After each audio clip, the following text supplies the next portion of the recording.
Messi গোল দে, এ Messi গোল দে, এদিকে এদিকে এদিকে। আমি খেলবো না কাকা, কালকে সারা রাত জায়গায় জায়গায় ইউরো কাপ দেখেছি, আমার ভালো লাগতেছে না খেলতে। কলাম যে কোচে কত করে খেলবো না, তাও মাঠে নামাইছে। এ ভাই তুই হাফ টাইম পর্যন্ত খেল, আর আমি ঘুমাবো। এ লাইটটা বন্ধ করে দিতি না স্টেডিয়ামের। ফাউল, দে ফাউলের শট, মিস। এদিকে ডে পাউলের ফাউল করা শুরু। দেখি তোমার জুতোটা পলিশ করে দেই। এ কাকা আমি তো ইচ্ছা করে মারিনি, আমি ওইদিকে ছিলাম। বোঝেননি কাকা, আমি তো নিরপরাধ। ও ছিল ওই পাশে, আমি ছিলাম এই পাশে। হয় ওরও কোনো দোষ নেই, তোরও কোনো দোষ নেই, সব দোষ আমার। আমাদের ডে পাউল ফাউল করতেই পারি না। পানি কি খাবো এনে না আবার ক্যামেরা ধরবে নি? মেসির লম্বা শট, মিস, একটুর জন্য মিস। ইসরে কাকা, আয় আমরা ট্রেন লাইন খেলি, খালি ক্যামেরা এদিক ধরে কেন? হাফ টাইমের বাঁশি বেজে উঠলো। এগুলা কি ভাই, অন্তত 2টা পেনাল্টি দেওয়া উচিত ছিল।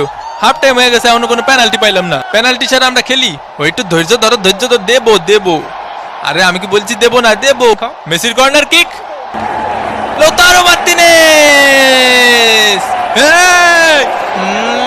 আর্জেন্টিনা এক, সিলি ডাব্বা, মোস্টানা মার্টিনেজের শট। এই খুশিতে একটু পানি খায়নি। একটা পেনাল্টি দেন কাকা। গোল তো পাইছই, তাই বলে পেনাল্টি দেবেন না কাকা? পেনাল্টি পাওয়া আমাকে জন্মগত অধিকার। এরা খালি পেনাল্টি পেনাল্টি করে কে ভাই? কাতার বিশ্বকাপে মেলা পাইছে তো। এ আমাকে নামে কি বোধ করতেছিস? কি করছে ভাই আমাকে নামে? কি করছে? কিছুই করছে না রে ভাই। আরে দুনিয়া যে কোনো রেফারি আমারে দেখলি পেনাল্টি দেয় নি বাদে।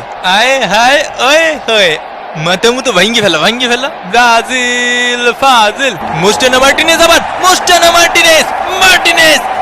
ও সাবস্ক্রাইব করতে ভুলে গেছেন? উমা এ কি কথা, সাবস্ক্রাইব করিন। কোস্টারিকার গোলকিপারের দুর্দান্ত সেভ এবং এরই সাথে সাথে রেফারির লম্বা বাঁশি। আর্জেন্টিনা এক, সিলি ডাব্বা। বিরিয়ানি নিয়ে মন খারাপ করবেন না, আসলে শেষ হয়ে গেছিল।